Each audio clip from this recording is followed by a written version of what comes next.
नमस्कार दोस्तों, स्वागत है आपका अपने YouTube चैनल में। हमारा टॉपिक होने वाला Hindi practice set.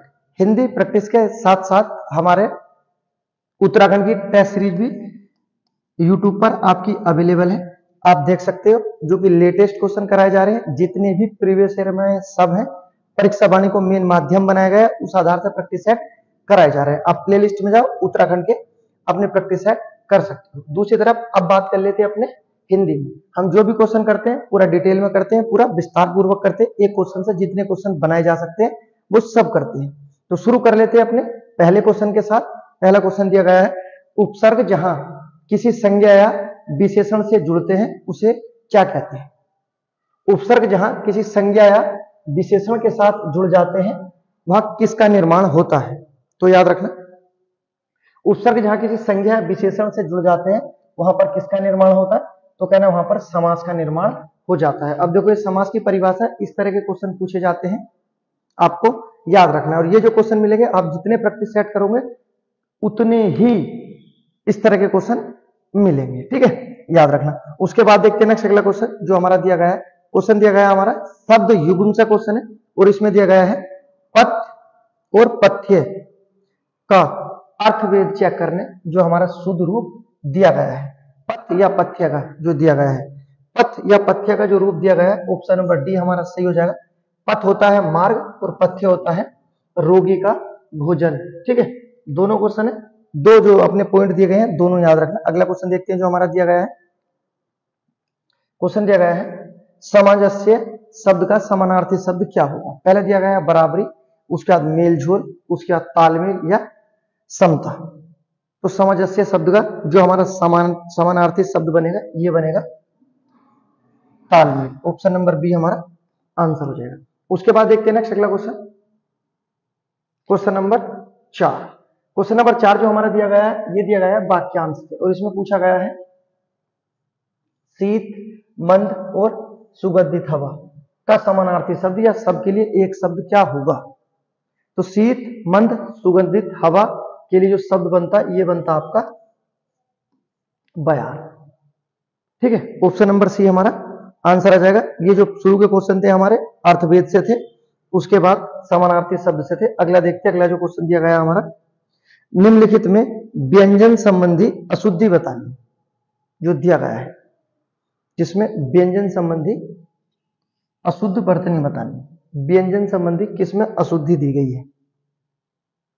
Option number A दिया गया है, बी भी दिया गया है, सी डी जो दिया गया है। तो इसमें जो हमारा आंसर बनेगा ऑप्शन नंबर बी हमारा गलत हो जाएगा, क्योंकि ये खींचना नहीं होगा, ये जो होगा जय की जगह चय हो जाएगा, और तब ये हमारा शुद्ध रूप हो जाएगा, ठीक है। ऑप्शन नंबर बी हमारा आंसर हो जाएगा, जो दिया गया था व्यंजन संबंधी अशुद्धि क्या थी हमारी।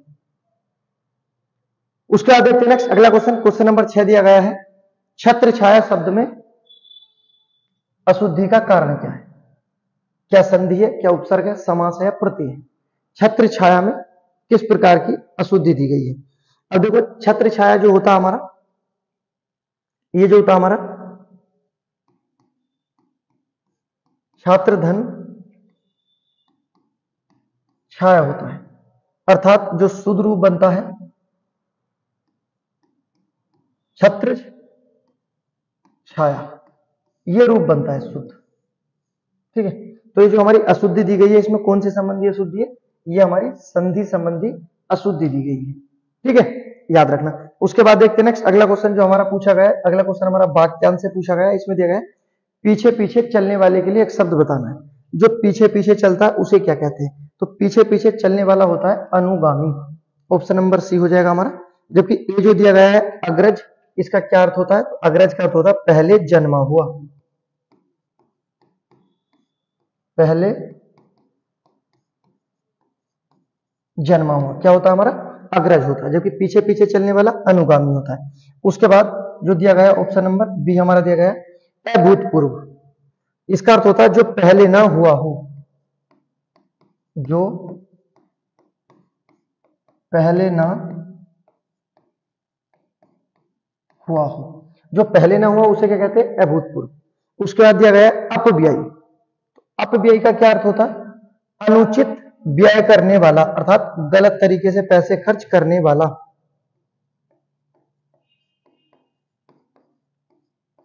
अनुचित व्यय करने वाला या करना, ठीक है। अनुचित व्यय करना क्या कहलाता है हमारा? अपव्यय कहलाता है, ठीक है। तो 4 वाक्यांश है, चारों को बता दिया, चारों आपको याद रखने हैं, चारों पूछे जाते हैं। अगला क्वेश्चन देखते हैं। नेक्स्ट जो हमारा दिया गया है, मृत्यु को उन्मुख समास विग्रह हेतु समासिक पद बताना है, जो दिया गया है। मृत्यु को उन्मुख किससे क्वेश्चन पूछा गया हमारा? समास से क्वेश्चन पूछा गया है, और पूछा गया है क्या? मृत्यु के उन्मुख। तो इसका जो हमारा आंसर हो जाएगा मृत्यु को उन्मुख, आंसर हो जाएगा हमारा ऑप्शन नंबर सी, मृत्यु उन्मुख। शुद्ध वर्तनी के आधार पर बताना, शुद्ध वर्तनी छांटनी थी, और समास विग्रह भी सही बताना था। अगला क्वेश्चन दिया गया हमारा, रेलगाड़ी में समास बताना है। रेलगाड़ी में कौन सा हमारा समास होगा? और चारों ऑप्शन दिए गए हमारे, ये जो दिए गए तत्पुरुष से चारों ऑप्शन दिए गए हमारे। यहां पर दिया गया है लुप्त पद तत्पुरुष, उसके बाद दिया गया है नगण्य तत्पुरुष, उसके बाद दिया गया है कर्ण तत्पुरुष, और उसके बाद दिया गया है कर्म तत्पुरुष। तो अब देखो इस तरह से ये हमारे समास पूछे जाते हैं, और आज मैं आपसे हमेशा कहता हूं कि समास अब लेटेस्ट पूछे जाने लगे, आपको याद रखना है। तो क्वेश्चन जो है हम बात कर लेते हैं समास से, उसमें बात कर लेते हैं हम अपने तत्पुरुष के बारे में, तत्पुरुष समास के बारे में।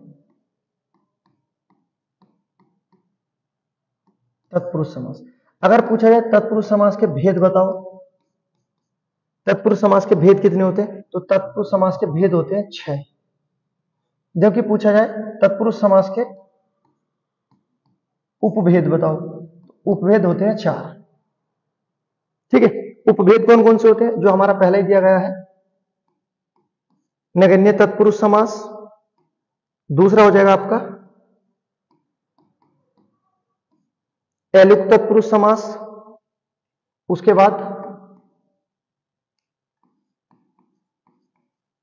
लुप्त तत्पुरुष समास, और उसके बाद चौथा हो जाएगा उपपद तत्पुरुष समास, ठीक है। तो तत्पुरुष समास के भेद पूछे हैं भैया, कितने भेद होते हैं? तो भेद बताना, सॉरी उपभेद बताना, उपभेद कितने होते हैं? 4। और जो क्वेश्चन पूछा गया है ये भी इसी का आंसर हो जाएगा। तो रेलगाड़ी में जो हमारा समास होगा ये कौन सा हो जाएगा? तो इसके उपभेद से क्वेश्चन पूछा था, लुप्त पद तत्पुरुष समास हमारा आंसर, ठीक है। अब बात कर लेते हैं इसके भेद कितने होते हैं। तो भेद होते हैं 6। 6 भेद कौन कौन से होते हैं? बहुत आसान है, आपने ये तो पढ़े ही होंगे। पहला कर्म, दूसरा कर्म, उसके बाद संप्रदान, अपादान,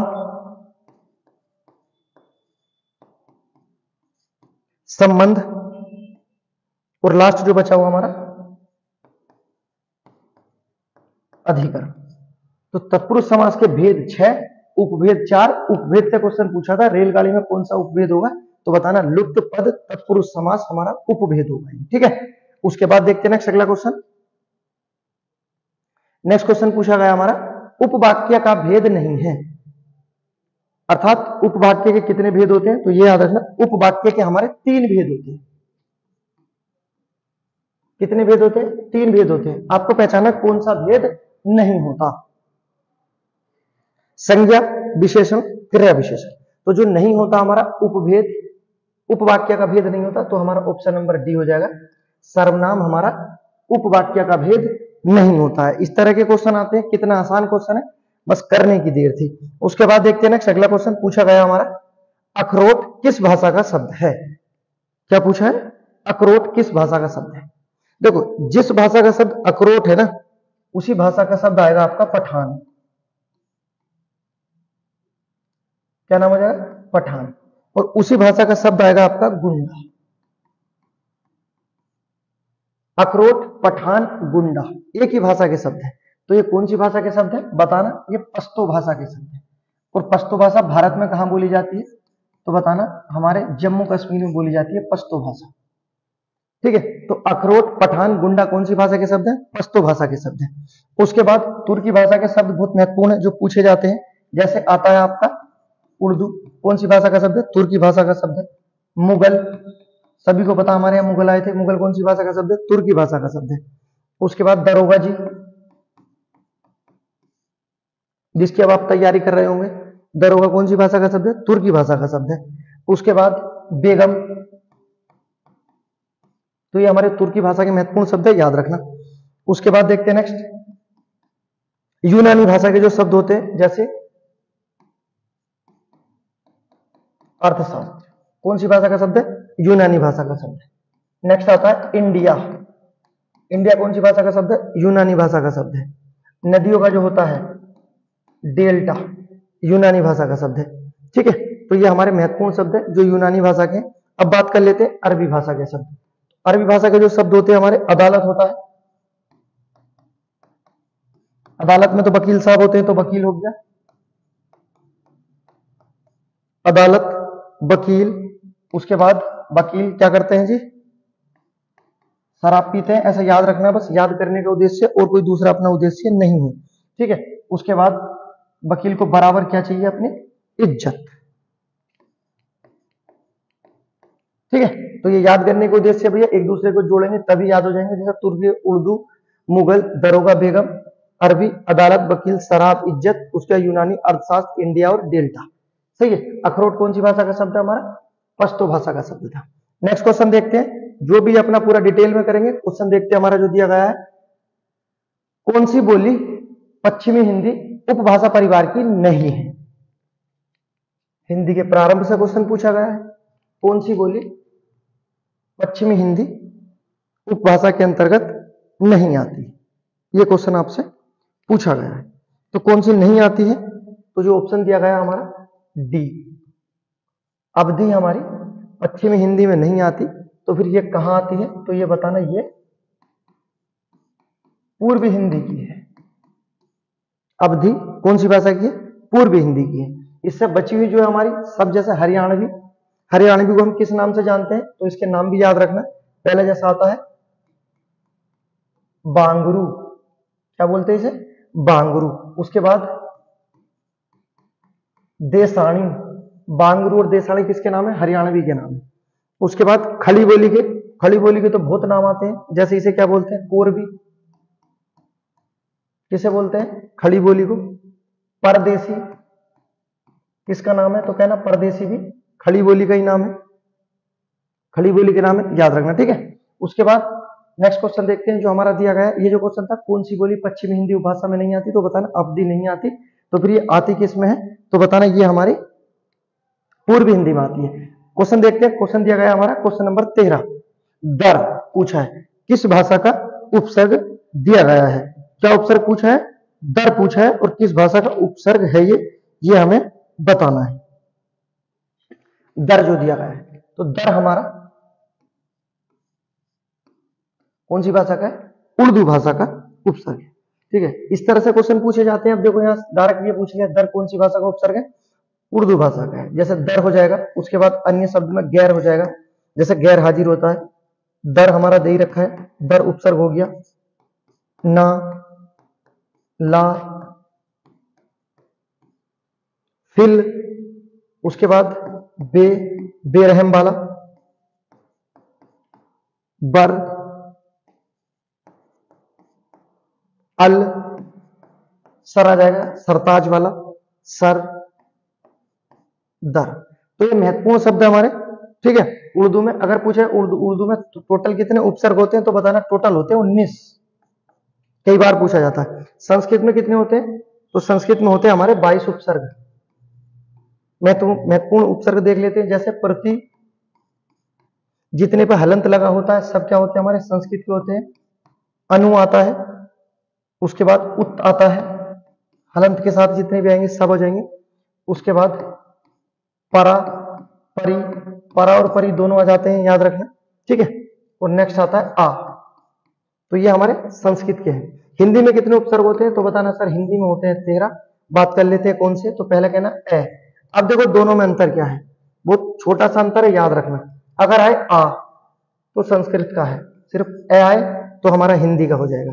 अब हिंदी के हो जाएंगे, अन्य में कु आ जाएगा, सिंगल सिंगल एक एक शब्द वाले कु, उसके बाद नी, उसके बाद दू और उसके बाद सु। अब ये देखो एक एक शब्द वाले आप ऐसे याद रख लो, ए उ नी दू और सु, ये कौन सी भाषा के हमारे, हिंदी भाषा के हैं। ठीक है, अगला हो जाएगा आपका भर, भरपेट वाला। ठीक है, तो ये याद रखना ये हमारे हिंदी के महत्वपूर्ण उपसर्ग है। तो उपसर्ग है, क्वेश्चन पूछे जाते हैं, आपको यहां से क्वेश्चन गलत नहीं करना। आप जो पोर्शन है हमारे टॉपिक दिए गए उन्हें इतना मजबूत बना लो कि अगर यहां से क्वेश्चन आए, उपसर्ग प्रत्यय से क्वेश्चन आए, हमारा गलत ना हो, फिर हमारी हिंदी अच्छी होती चली जाएगी। ठीक है, उसके बाद देखते हैं नेक्स्ट अगला क्वेश्चन जो हमारा दिया गया है। नेक्स्ट क्वेश्चन नंबर देख लेते हैं। नेक्स्ट जो हमारा दिया गया है, इसमें दिया गया है मेहरबानियां में संज्ञा बतानी। बताओ कितना आसान, बिल्कुल बच्चों वाला क्वेश्चन है।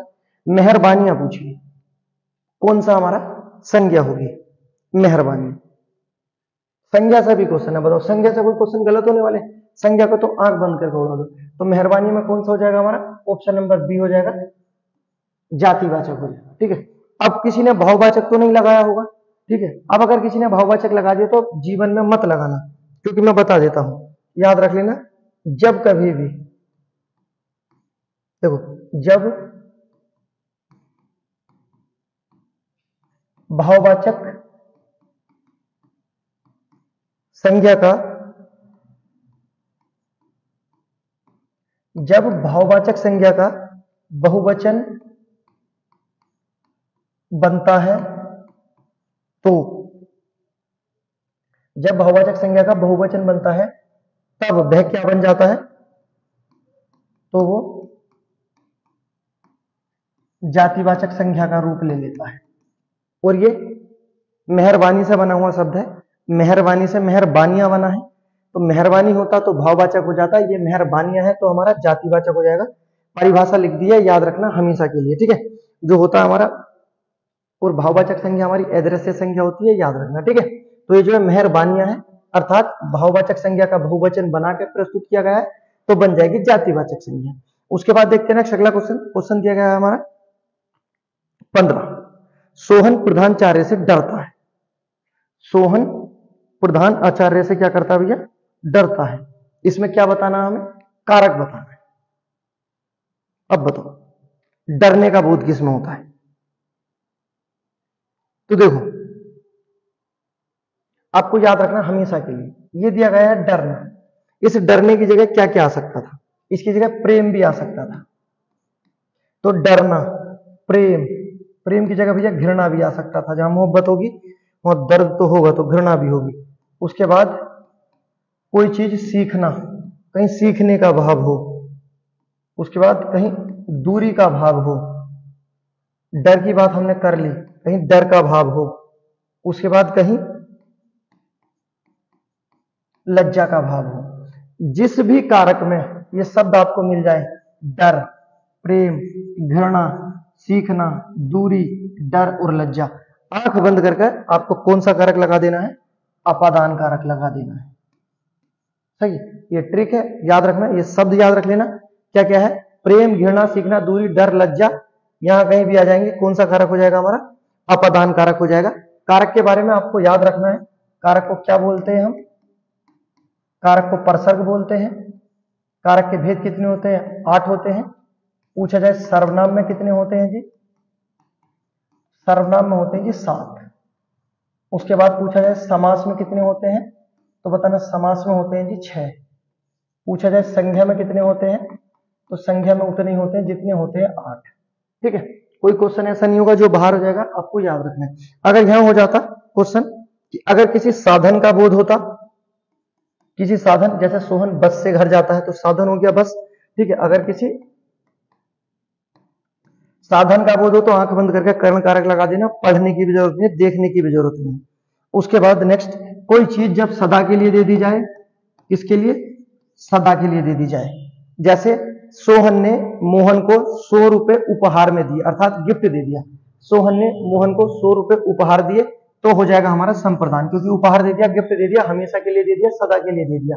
ठीक है, लेकिन अगर आशा है मिलने की, अगर पैसा उधार दिया गया है, तब हमारा ये कारक नहीं होगा संप्रदान, याद रखना है।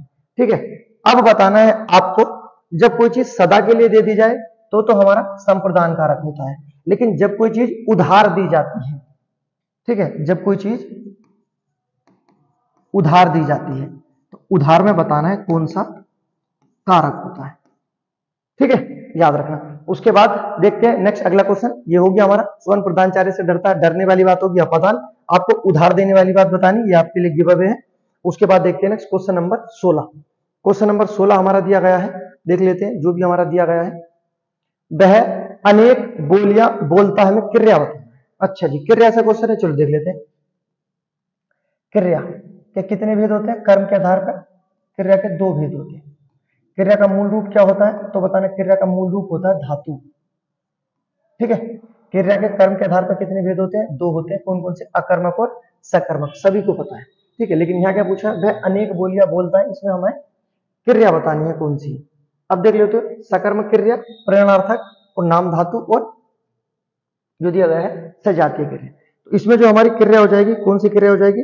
ये हो जाएगी हमारी सजातीय क्रिया हो जाएगी। कौन सी क्रिया हो जाएगी? सजातीय क्रिया हो जाएगी। क्यों हो जाएगी सजातीय क्रिया? याद रखना, देखो, जब कर्म और क्रिया दोनों चीज समझना, जब कर्म जो बोलना और क्रिया बोलता, बोली और बोलता में, जब कर्म और क्रिया एक ही धातु के बने हों, जब कर्म और क्रिया, जैसे कर्म और क्रिया दोनों एक ही धातु के बने हो, तो कौन सी क्रिया हो जाती है? सजातीय क्रिया हो जाती है। आंख बंद करके उड़ा देना, जैसे बोलियां, बोलता, कर्म और क्रिया एक ही धातु से बने हैं, याद रखना। उसके बाद नेक्स्ट बात कर लेते हैं, अगर बात होती है नाम धातु क्रिया, तो बताना ऐसी क्रिया जो संज्ञा, सर्वनाम और विशेषण से बनी क्रिया होती है, नाम धातु क्रिया कहलाती है। सकर्मक क्रिया जिसमें कर्म होता है, वो सकर्मक क्रिया कहलाती है। ठीक है, प्रेरणार्थक क्रिया वो होती है जब कोई क्रिया हम दूसरे से करवाएं। ठीक है, जैसे गुरुजी सोहन से पुस्तक लिखवाते हैं, अगर ये वाक्य होता तो हमारा प्रेरणार्थक क्रिया हो जाती है। सही है, क्रिया से क्वेश्चन है, कोई भी टॉपिक होगा ऐसा नहीं होगा जो ना समझाया जाए और ना बताया जाए। उसके बाद देखते हैं क्वेश्चन नंबर 17, यह कार्य मत करो में निपात बताना है। निपात बहुत महत्वपूर्ण टॉपिक है। निपात का पूछा जाए क्या कार्य होता है, तो कहना वाक्य में जोड़ देने का कार्य निपात करते हैं। वाक्य में जोड़ देने का कार्य कौन करते हैं? निपात। जैसे मैं पढ़ता तो हूं, तो इसमें तो जो है हमारा निपात है। ठीक है, इसमें क्वेश्चन पूछा गया है, यह कार्य मत करो में निपात बताना है। पहले तो याद रखना, निपात के भेद पूछे जाए कितने होते हैं, तो आंख बंद करके लगा देना, निपात के 9 भेद होते हैं। ठीक है, अब देखो यहां पर दिए गए हैं, एक दिया गया है नकारात्मक और दूसरा दिया गया है निषेधात्मक। क्या ये एक है या अलग है, आपको ये सोचना है। तो पहले मैं बता देता हूं, नकारात्मक और निषेधात्मक 2 अलग अलग होते हैं जब हम हिंदी पढ़ते हैं। अगर आप हिंदी नहीं पढ़ रहे हो तो नकारात्मक ही निषेधात्मक है, इन्हें निगेटिव बोल देते हैं, काम खत्म हो जाता है। अगर आप हिंदी पढ़ रहे हो तो नकारात्मक और निषेधात्मक अलग है। अगर देखो इसमें क्या है, यह कार्य मत करो, अगर क्वेश्चन में आ जाए यह कार्य मत करो, मत वाला ऑप्शन है, तो हमारा निषेधात्मक हो जाता। होता यह कार्य नहीं करना, अगर भैया नहीं हो जाता तो हमारा नकारात्मक हो जाता। क्वेश्चन में अंतर देखो कितना कम अंतर दिया गया है, बस मत निषेधात्मक की तरफ जाता है और नहीं नकारात्मक की तरफ जाता है। जब हम हिंदी पढ़ते हैं तो ये अलग है, अगर आप हिंदी नहीं पढ़ रहे हो, आप अन्य सब्जेक्ट पढ़ रहे हो, हिस्ट्री, पॉलिटी, ज्योग्राफी, अन्य कहीं भी कुछ भी पढ़ रहे हो, तब हमारा ये एक ही माना जाता है। ये सेम इस तरह से जैसे आप अलंकार में पढ़ते हो, भ्रांतिमान अलंकार और संध्या अलंकार। ठीक है, इसी तरह से होते हैं हिंदी में नकारात्मक और निषेधात्मक। तो निपात से क्वेश्चन है, वाक्य में जोड़ देने का कार्य करते हैं। निपात क्या होते हैं हमारे? ये अभिकारी होते हैं। कितने भेद है? तो कहना 9। और जो क्वेश्चन दिया गया यह कार्य मत करो में कौन सा हो जाएगा? निषेधात्मक हो जाएगा। ऑप्शन नंबर बी हमारा आंसर हो जाएगा। ठीक है, ऐसा कोई चीज नहीं होगी, ऐसी कोई टॉपिक नहीं होगी जहां से क्वेश्चन ना करा जाए। एक बार जुड़ जाओ, कंप्लीट करते हैं हिंदी को। दूसरी तरफ हमारा आपको पता है उत्तराखंड और जीएस के प्रैक्टिस सेट भी चल रहे हैं, अब वो करो, वो भी कराए गए हैं पूरे डिटेल के साथ। ऐसा नहीं है कि बस क्वेश्चन करा और बताया और चले गए। अगला क्वेश्चन देखते हैं जो हमारा दिया गया है, क्वेश्चन नंबर 18। अरे पढ़ना तो पड़ेगा, पढ़ना तो पड़ेगा। इसमें विस्मादि बोधक का प्रकार बताना है, कौन सा प्रकार होगा। अब विस्मादि बोधक से है, आपको सभी को पता है जहां हर्ष, घृणा, लज्जा सबका बोध हो, कौन सा होता है? विस्मादि। पूछा है विस्मादि बोधक के कितने भेद होते हैं, तो कहना विस्मादि के होते हैं 10। ऊपर पढ़ा था निपात, वहां बताना निपात के होते हैं 9। और इसमें क्या बोला? अरे पढ़ना तो पड़ेगा, अर्थात मजबूरी दिखाई गई है। और मजबूरी कहाँ होती है? ये होता हमारा विवस्ता, ये हमारी मजबूरी है। कितना आसान क्वेश्चन था, अरे पढ़ना तो पड़ेगा, अच्छा मजबूरी है तो विवस्ता हो जाता। सोहन शेर से डरता है, डरने वाली बात होती तो देखो भय हो जाता। विदास होता है बिछड़ना, ठीक है, जैसे सोहन अपनी प्रेमिका से बिछड़ गया, कौन सा हो जाता? तो कहना विदास बोधक हो जाता। कुछ हंसी वाली बात होती तो, हर्ष वाली बात होती तो हमारा हर्ष बोधक हो जाता। वाक्य पढ़ो, नीचे 4 ऑप्शन में वही दिया होता है, बहुत आंसर आसान होते हैं। बस हिंदी को समझना है, रटना नहीं है। अगला क्वेश्चन देखते हैं। नेक्स्ट क्वेश्चन दिया गया हमारा क्वेश्चन नंबर 19। क्वेश्चन नंबर 19 दिया गया है,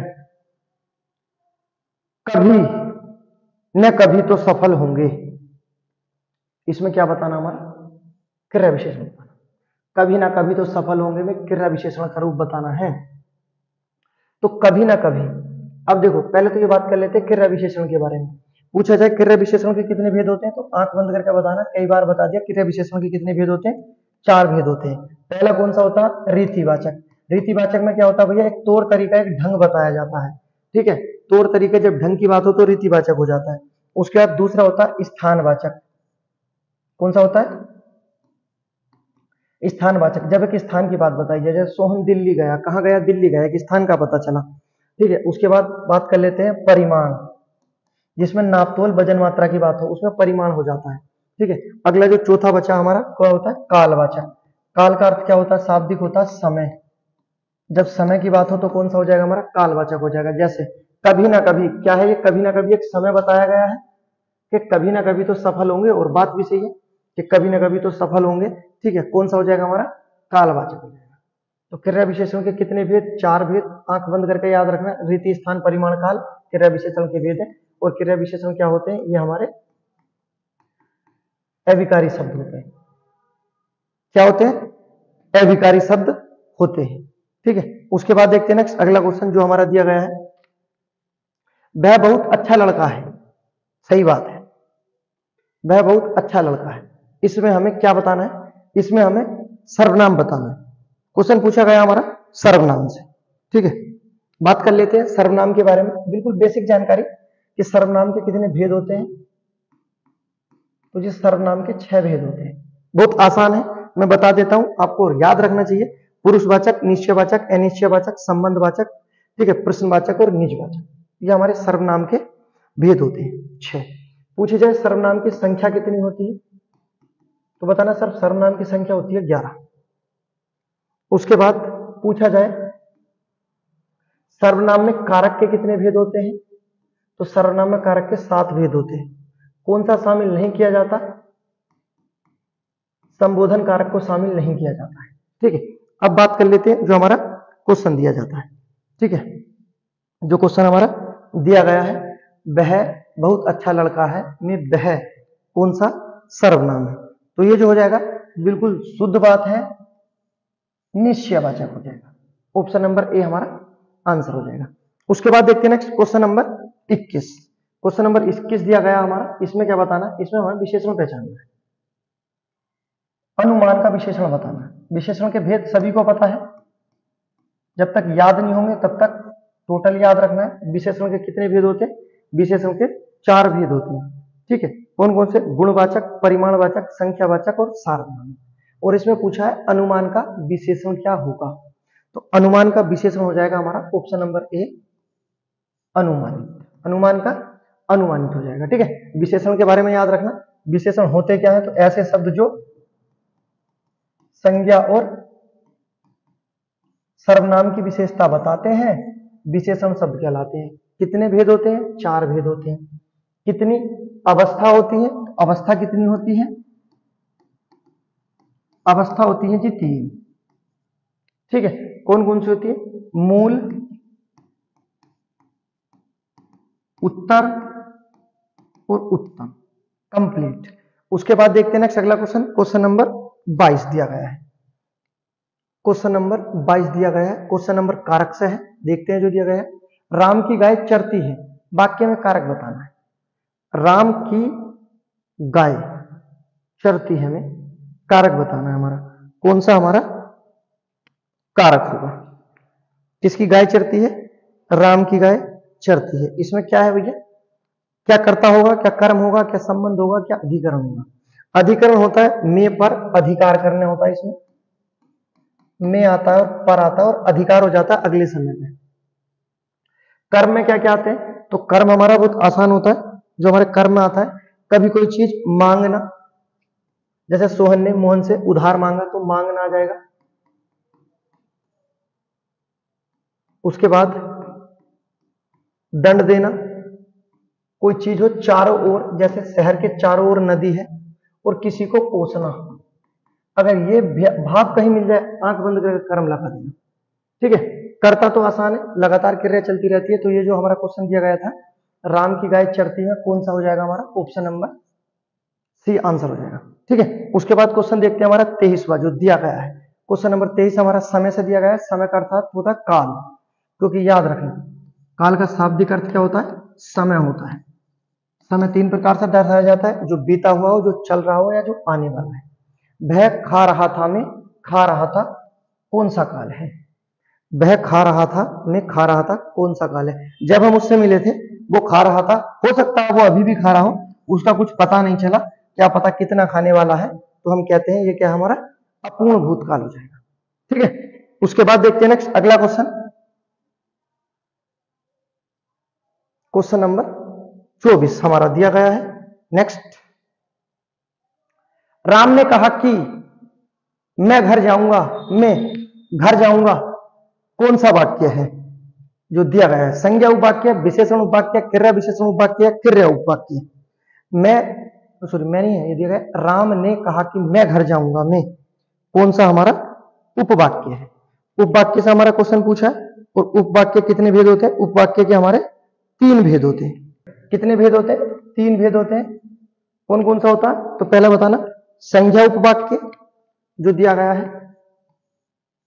दूसरा दिया गया हमारा विशेषण उपवाक्य, और तीसरा होता हमारा क्रिया विशेषण उपवाक्य।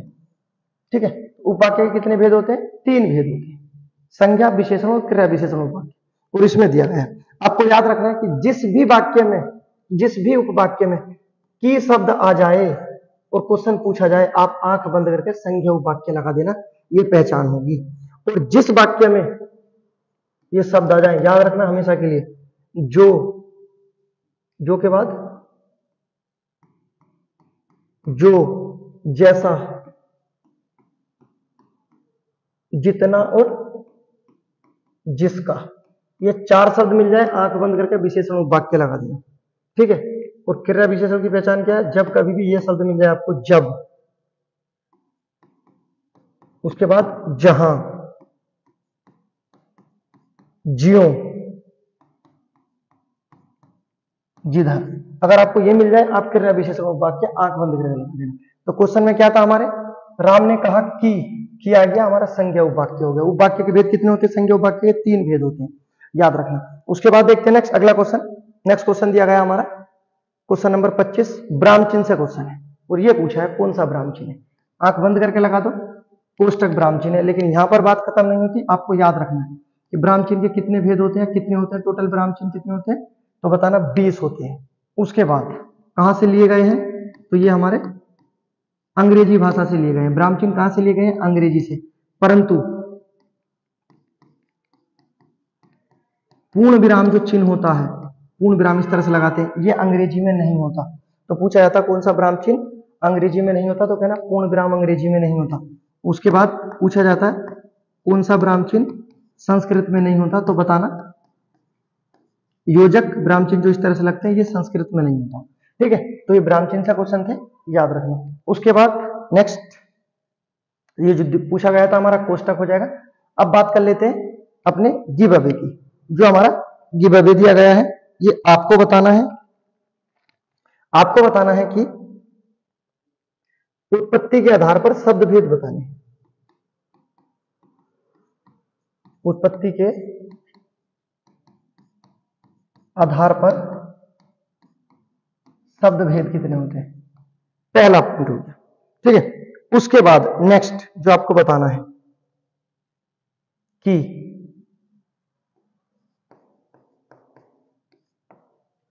सराय,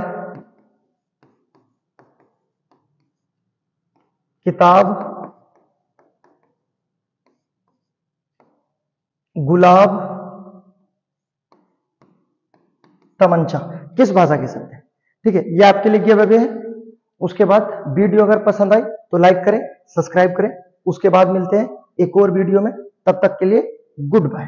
दूसरी तरफ आप जाकर अपने उत्तराखंड प्रैक्टिस सेट भी कर सकते हैं।